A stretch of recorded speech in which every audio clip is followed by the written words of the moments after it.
This is Big Man Tyrone, and you're about to watch the MtG Cabal cast with your hosts, Woad, Thirsty, and Reptile. Sub to us on all your podcast networks at MtG Cabal Cast and YouTube. All right, guys, welcome to the newest episode of the Cabal cast. Topic that we thought needed addressed is what we're going to handle this week. Try to, again, keep it short and sweet. About a week or so ago, TCG Player sent out an email that seemed innocent enough at first, but is probably going to have a fairly decent impact. And that was that they were, for the first time in 15 years or whatever it is since they've been around, they're revising their fee structures. So that's what we're going to talk about, how we feel about it, what the impact could be, etc. And let's get it started then. Okay. So the general change to the fee structure is, as seen here on the TCG Player site. This article went up on the 25th, a couple of days, maybe one or two after the actual emails went out. And you can see there are 3 levels of sellers on TCG Player, 2 of which have a change in fee structure. The Pro/Sync sellers are now seeing a flat 925, and the TCG Player Direct sellers are now seeing 8.95. So what isn't changing that people might have thought was changing? Well, that is the fee for your general backpacker. Levels 1 through 4, somebody like myself who is a level 4 store because I didn't want to go direct, sits at a 10.25% fee structure, which also includes the PayPal on top of credit card processing and one other part because PayPal leverages like 3 stages of fees on you. So for somebody like me, this doesn't change anything, but for a larger vendor or somebody who has more stock, relies on TCG Player Direct, much like somebody doing fulfillment by Amazon would rely on Amazon, this affects a large part of their business. And this, as far as the Pro and Sync traders, this one's a little interesting because their fees were a little more all over the place. Yeah. If you look back at the product types that are listed now, there's singles, sealed, and supplies. Well, for these guys, the people who are using Crystal Commerce, that is the sync version where you can just sync your prices, and Pro, which I believe covers Bid, Wicket, and some portion of the Crystal Commerce users, their fee schedule looked a little bit like this, where it was 7.75 for singles and a shipping commission, and then sealed supplies had a 2.27% fee structure. Yep. And this is the kind of thing where I forgot that one, people sold sealed on TCG Player because I generally don't get mine there when I'm buying a single box or a case. And the second is that they have supplies. That is kind of news to me, just like they're now selling Dragon Ball. Yeah. So for an end user like me, this doesn't change a whole lot on the day-to-day, but that's because I don't have experience on the side that's actually going to see a lot of change. Yeah, the biggest thing that I've noticed is, the direct sellers. So, the fee structure for direct sellers used to be awful. It was, you had your flat credit card, you had your 30-cent fee, you had a sliding fee based on the price of the item, which was... It was structured such that if you sold a card for less than $3 through the direct program, you would lose money if it wasn't in large volume, or if like your RI was out of order or something like that. The thing that's particularly interesting is that now that applies to sealed as well for direct sellers. So we also... Unfortunately, direct sellers used to have the flat 2.75 for sealed, even if it didn't sell through. So now, and something that's worth noting in this link, is that all sales on the marketplace, whether or not they're through direct, will be at an 8.95% commission if you're an active member of the TCG Player Direct program.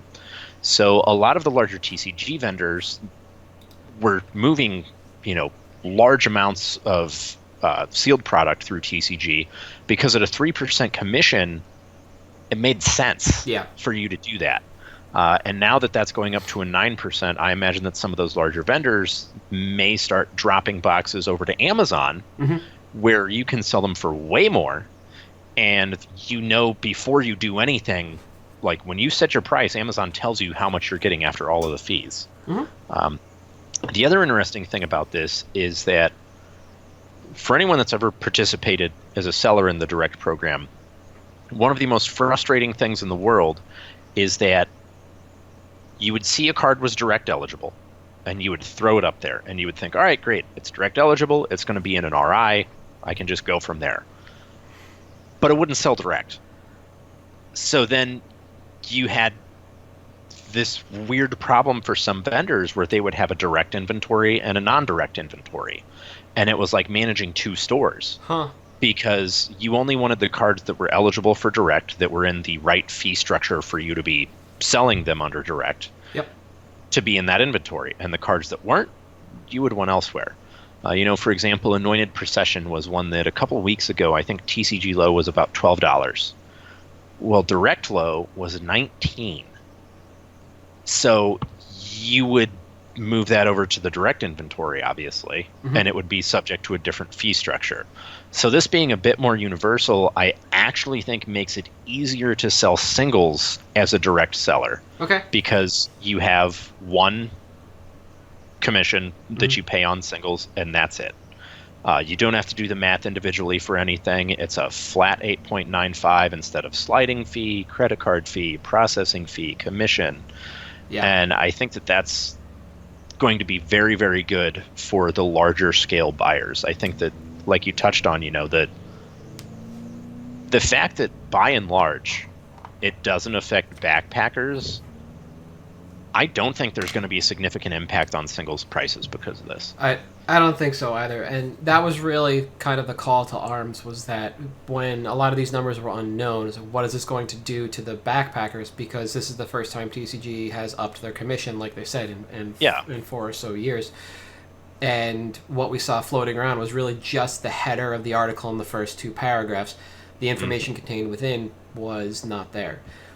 But it's interesting to see that they want to standardize their fees for direct, because I thought that was always something that going on behind the scenes, and I honestly forgot about the sync option for Crystal Commerce. I thought it was the same fees as direct, because most of the people that use Crystal Commerce, like Channel Fireball, are large enough that they're going direct anyway, so why wouldn't they be subjected to those fees instead of their own series, especially when neither Crystal Commerce nor TCG Player really work on the sync to make sure it is palatable. Yeah. The other thing is, with this, there's been no change on Crystal Commerce's part for what their fee structure is going to be. They still take the 3% or whatever.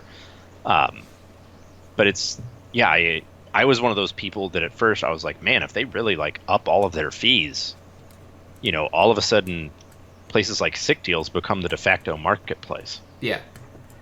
Because at the time, level 1 through 4 was a 10.25, and I'm like, well, what are they going to do? Kick it up to 15?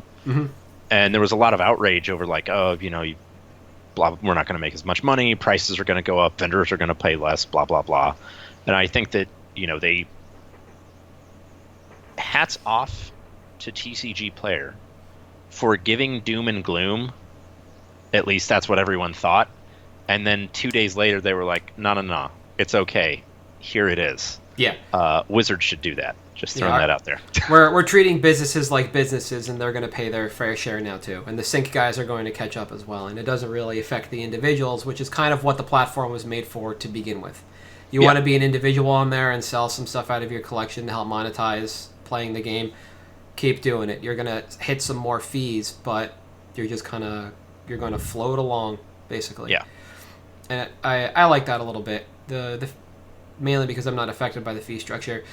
Something I joked about over the weekend before I actually saw the final numbers was I was talking with somebody in my LGS who's moving into Dragon Ball, and we were talking about buying Dragon Ball singles on TCG Player because he's making that game's super cheap.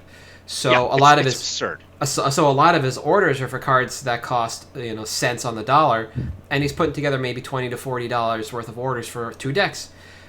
And I mentioned that there are some vendors out there that basically list everything they have on TCG Player. even at 3 cents. That card is on there at TCG Player.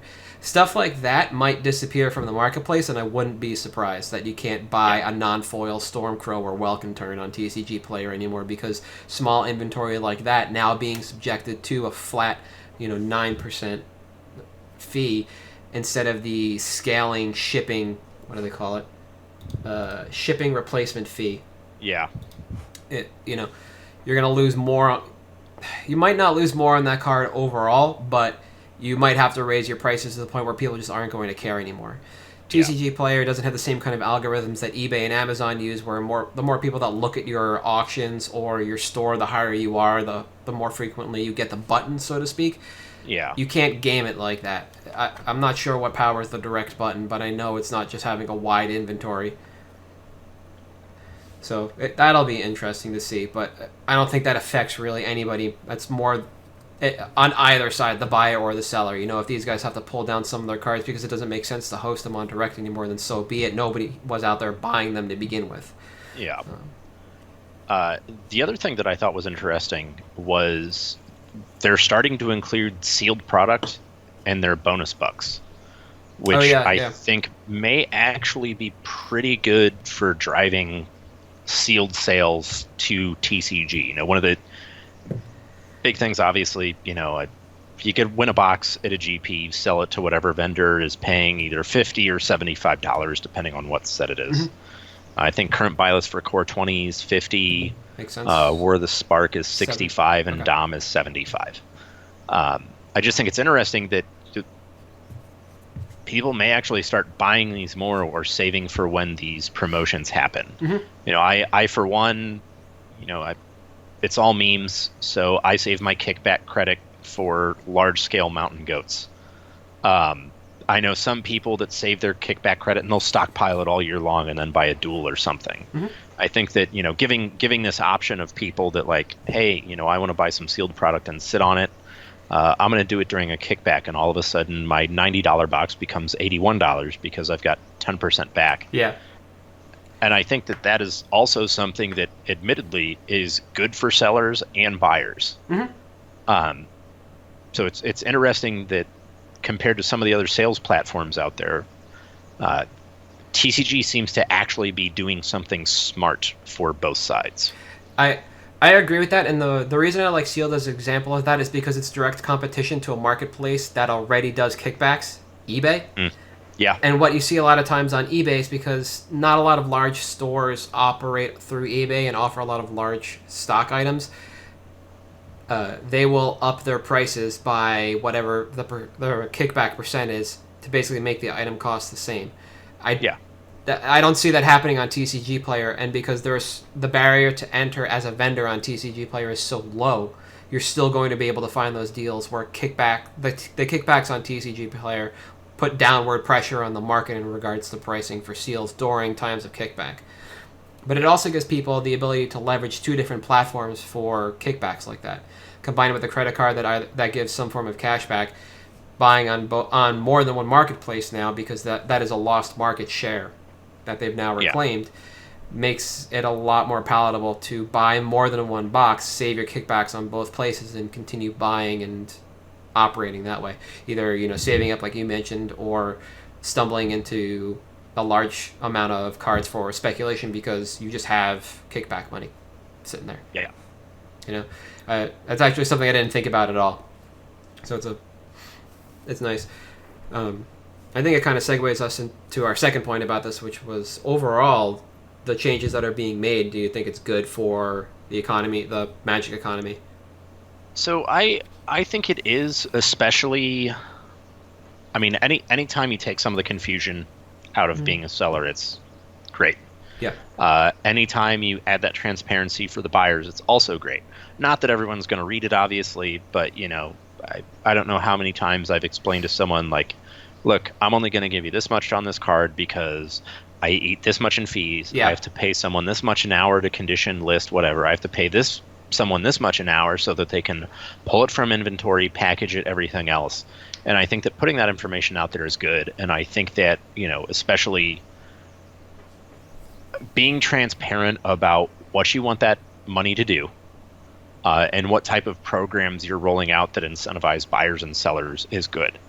I think that, like we agreed, at the end of the day, it's going to have an almost zero impact on prices. And I think that is the best part about the whole thing. Oh yeah. I would much rather, by and large, prices are great right now. I don't think they need to change. The Magic economy is in a really good spot, one of the best spots it's been in a while. So I think that this was just very good all around. Yep. I think it's a good change. The initial outlook was that TCG Player is doing this because they're not making enough money, or they need additional revenue for something, or part of the business was failing, so this is a way to prop it up, which kind of links back to point one. And I don't think that's the case at all now, seeing the fee structure and where they're putting things. If the business was failing or they needed additional income for X, Y, or Z that was integral to the business, then they would have applied this fee increase to, or commission increase to, all three levels of sellers, not just Sync/Crystal Commerce and TCG Player Direct. By actually treating companies like companies now and increasing their fee to kind of catch up to the little guy, they're kind of saying that there's enough business in those two locations that these people can now be treated correctly. And TCG Direct is only a few years old. Remember that. It was only announced a handful of years ago. So there's enough traffic at the pro, or whatever it is, pro/sync level and direct level now, where they can start making legitimate capital off of this and start increasing the number of solutions they offer through development. It could be hardware with the Nexus, or the in-store like tablet that they have. Yeah, like the kiosks the or kiosk, whatever. Yep. Which was they were demoed at Gamma. Like, those took overhead capital, and it could just be platform development that this money is going to go into. So I think this is good because, like I said, they now see that these services are beneficial to the company. They're not really going to lose anything by increasing these fees. If they lose a handful of vendors, they either might flip over to the regular store to disappear at all, and that's not going to change their bottom line. But overall, they're going to increase revenue and development, which is something they talked about in the announcement. That's what I believe, because that's what I think they're trying to do, is corner the free market.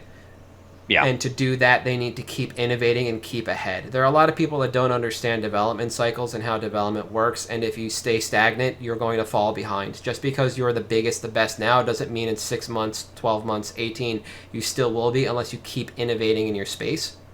Yeah. And this is going to allow them to do that.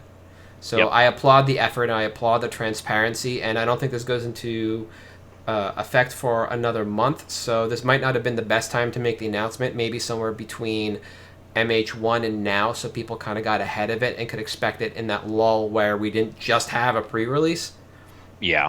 That's a little iffy, but by and large, I think everything about this, it is great no matter who you are. And I think, too, it's indicative, so I guess it's been about 2 years ago now, TCG, and I thought that would have a pretty big impact. They went after Scott Elliott. So Scott Elliott, at the time, had been in charge of Gen Con expansion. Okay. And over the course of 5 years, he took it from, Gen Con to selling out 2 consecutive years in a row. And they brought him in so that he could be in charge of product growth for TCG Player. And he started working with vendors, getting direct feedback. Hey, what works for you? And It wasn't just the big guys. It wasn't just your channel fireballs. He even went to backpackers and some of the local guys, because he's from the area I'm from, and tried to get feedback from them to get it from all levels of the system. And I think that that's having that ear to the ground and wanting to be involved in that way, I think is huge. Yeah. For, the economy at large. Because I think it's important that, a lot of times people just lose sight of that. And it's nice to know that someone's out there I'm going to, I want this to grow. I want this product to be good. And it's a situation where it's clearly mutually beneficial. Yeah. For everyone, for this product to be better. Behind the scenes, they were developing their physical scanner for I don't know how long. when I was at vending at GP Louisville the weekend before they announced the first masterpieces. Yeah. Whatever, I can't remember the set that was in now off the top of my head. Not Amonkhet, those were Invocations. Kaladesh. BFC? Kaladesh. The actual masterpieces, actual right? masterpieces. Yeah. Like, it was Sunday. Masterpieces were going to be announced Monday, but at our booth and at a few others, there was another company demoing their physical scanner. They were the first ones I saw kind of to market, and they showed us how it worked with a couple of their cards. And we were like, all right, cool, that's dope. And then at Gen Con that next summer at TCG Player, their entire booth was ran off of their physical scanner because they had the buy list functionality now. And if you wanted to sell the TCG Player, you just got in line for one of the scanners, you handed somebody their cards, and they would just scan them there for you. Like, that was done completely in the dark. The other people that were working on it made their software public. They talked about the hardware, the app integration, and TCG Player just kind of blew it all out of the water within. Yeah. So that was, I think, fall, maybe when Kaladesh, whatever it was. 4 years ago, 3 years ago, something like that. Yeah. Well, I just want, if it was the fall set, then TCG, it was September. So okay. Gen Con's a summer event, right? So we're talking... Yeah, it was in August, September was Gen Con. Yeah, so we're talking 9 months later, TCG Player's software and hardware was in a place where they were able to run their entire booth off of it. Just under the cover of darkness, they built this thing. Yeah. So they're always working, and because of things like that, that's where I assume this is going. That's why I'll wait with bated breath to see what they do next. And yeah.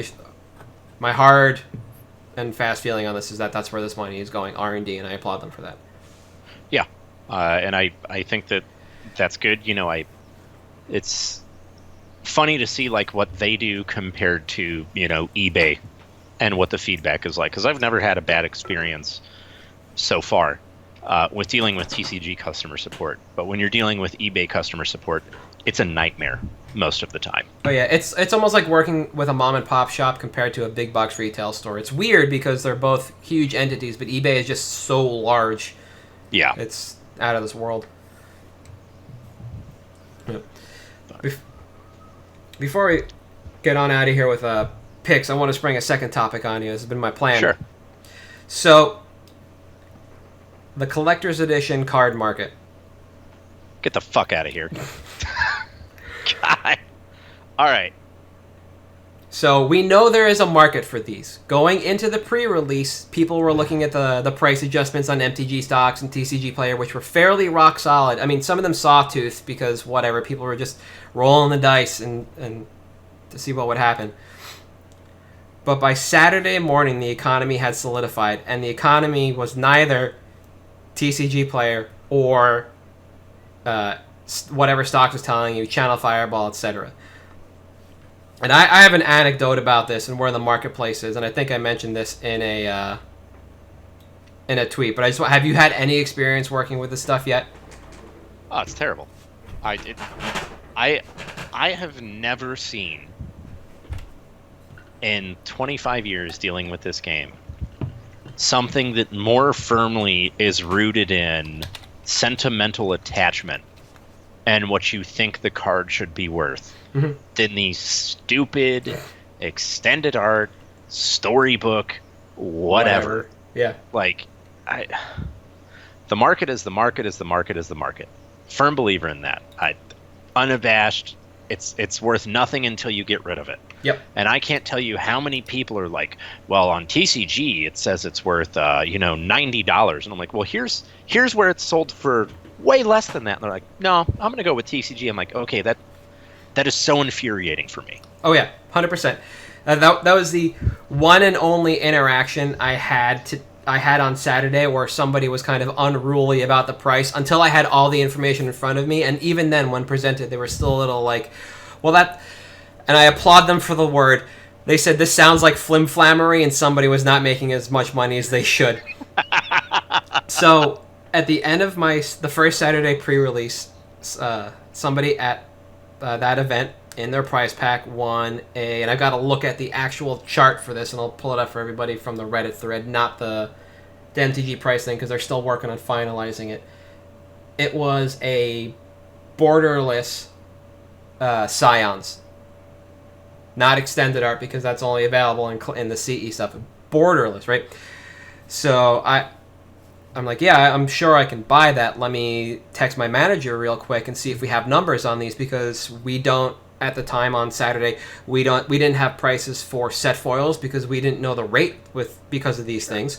None of the extended art, any of this promo stuff. We only had like non-foil prices on the site. Yeah. And I texted him, I'm like, can we buy this borderless Scions? And I sent him a photo, because this is my first time seeing these cards physically, and he's been in the spoiler and everything else for the last 2 weeks. And he's like, yeah, absolutely. And he sends me a photo of the eBay completed listing. And I'm like, yeah. All right, dude, $40. And he was like, well, CFB and TCG Player telling me this thing's $300. And I was just like, you do you, my man. And then I just hit my laptop as he was standing at the booth, and I was like, I have completed listings here on eBay for anywhere between $25 and $40 all day long, my man. This is what I can offer you. And that's when he gave me the Flim Flammery line, and like, kudos to him. All in all, it was a pleasant. It wasn't like unruly like I said before, but the Flim Flammery line really just broke the ice into like straight from like into hilarity. But the rest of the day, that was basically the explanation. Like, can you buy this stuff? Yes, I absolutely can, but these are all on eBay, and they're not worth what you think they are. Yeah. And that's the problem I have with these. I don't care about the fact that everything from those CE packs are going to be devalued into the ground besides the extended art cards. Because, and the cards that have the buy a box promo treatment. Yeah. Those are the only two that matter, right, out of these things. Everything else is available in a regular pack.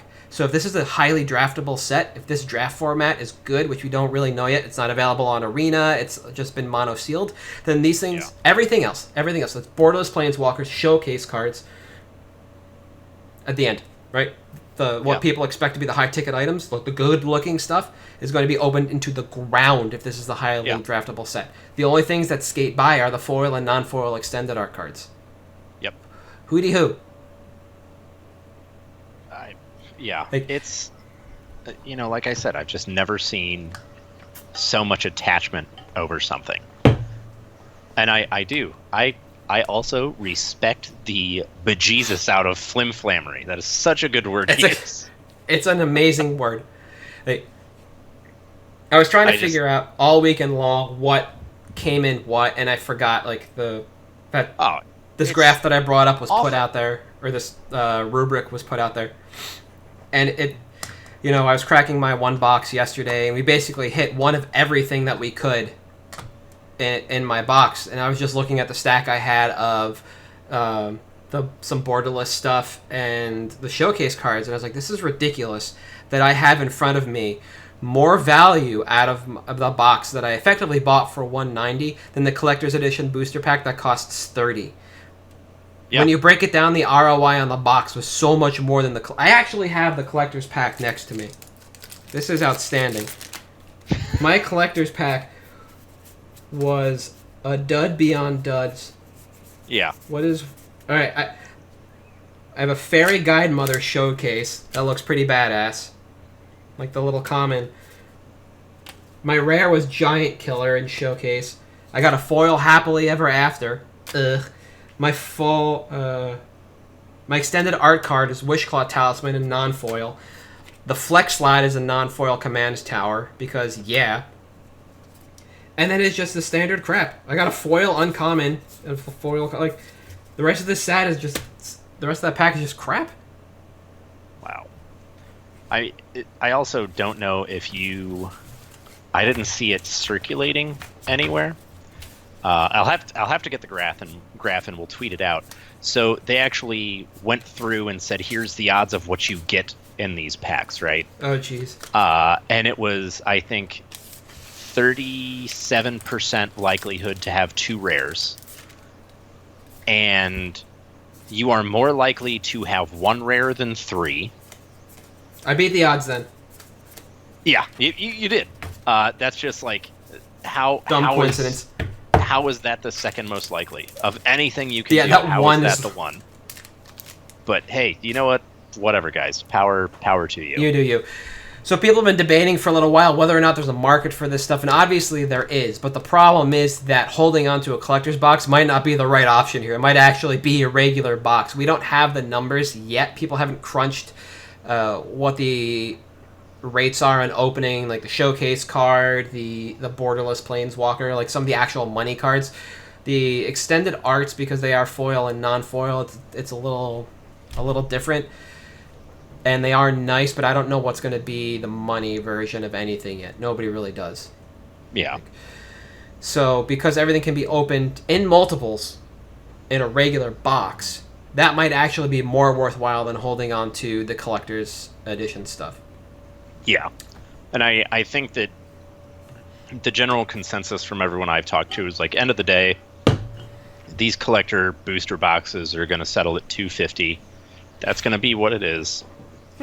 And I think it's going to be, similar to Beatdown, where, Okay, yeah. Beatdown sealed is worth a ton.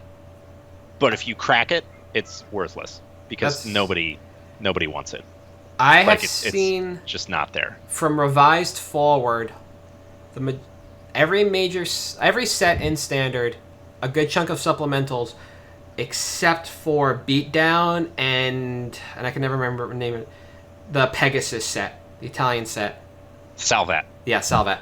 Those are like the only two sealed that I haven't seen. I've seen the Deckmasters stuff, which is the Finkel versus Garfield. Like, Yeah.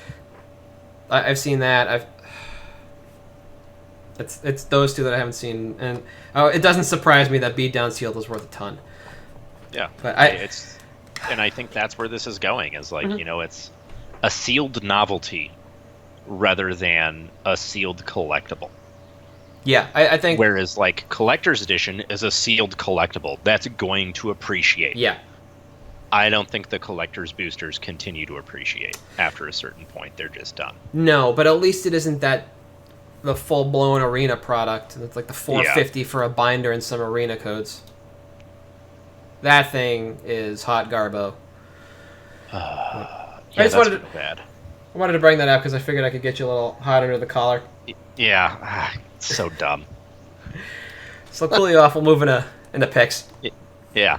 So, my pick for this week comes on the heels of the the set releases that we talked about earlier, and then going through some specs. And with Theros coming up, I think Herald of the Pantheon is a place that you might want to be. I don't know how many to move in on yet. I've got a bunch from just playing Origins and trading from people picking this up as, dirt. Yeah. It's 50 cents for the set. It does have a commander printing in 2018, so it's not like there's a ton more in circulation than there was in Origins, which was a well-opened set. Yeah. So JVP. Yep. It was not a bad core set for that. It actually had to find the Jeskai deck because you had Stoke the Flames, you had JVP, there was Court of Calling in there. Like, it was a very good set for that standard. Yeah. Green didn't get a whole lot of enchantment support for EDH out of Theros the first time around, but now that we're actually moving into the Underworld, this is a place where I think we do see a lot of support for this card coming from Green. It still lines up with our Enchantress theme that we talked about in that episode, because while this isn't an Enchantress directly, this is a CMC reducer for your enchantments, which I don't think exists outside of Cloudstone Key. I don't think so. No. Does Helm of the Hosts Helm of Awakening does, but it makes everything cheaper. Yeah, so it's dicey. Yeah. If there is, there aren't many. I looked this up the other day, and there's not a lot of this going around. So this becomes, if the support is there for Green X enchantment decks, not in Standard, but in EDH, just brings a few more tools to the table, then I think that's where this card goes up. So this is like a speculation. Yeah. And for 50 cents, if I didn't own as many copies as I did, this is where I probably move in on maybe 10 to 20 pretty easily. It's a very low-cost investment that should see dividends shortly after Theros releases. Yeah. This card does have the opportunity to see a reprint in Theros. It's a creature. It's not an enchantment itself.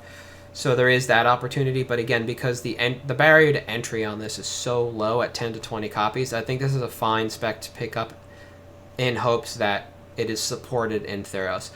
And Yeah. if you lose out in the end at Theros, it's still a fine long-term hold because they're still going to make enchantments. This isn't going to be a theme that isn't supported until the end of time. This is a card that makes your gods cheaper if you're playing those in EDH as well. Like I said, it's not well supported right now because there isn't a whole lot of enchantments to play. So this is kind of a hopeful speculation in a place I wouldn't mind being if I didn't already have my copies. Yeah. I think it's definitely, similar to like I said a couple weeks ago about Collected Company. It's the type of thing that as the game goes on, it's only going to get better and better because they're only going to print more and more cards that support it. Like, that's just inevitable. That's, we're not going to not have enchantments. Exactly. We're not going to not have theme sets where, we want to deal with all this type of card and that's our thing. Yeah. Like, that's inevitable for Wizards at this point. It's going to happen. So the one thing this does not have going for it is its transition into constructed play for older formats. It only has 2 defense, and it dies to Fatal Push, Bolt, Path to Exile, Swords Push, everything. This is never going to make a run into competitive like Helm of the Awakening would. Yeah. Just because it is a very weak card type with a very weak set of stats. But as an enabler for EDH, not that difficult. No. Definitely solid there.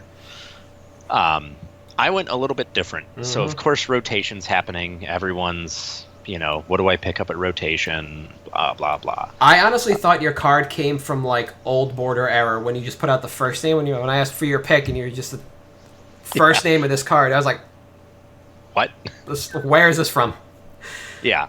So, I am going for Kepala, Warden of Waves. So, it's obviously a Merfolk legend. Mm-hmm. 2/2 from Ixalan for 3. Anything that targets Merfolk you control costs 2 more. So a lot of decks just run Kira, Great Glass Spinner in this spot in like EDH, for example. Or not EDH, sorry, Modern. Because it just counters. Like, that's just better. Yep. The reason I went for Kepala is EDH, casual. Okay.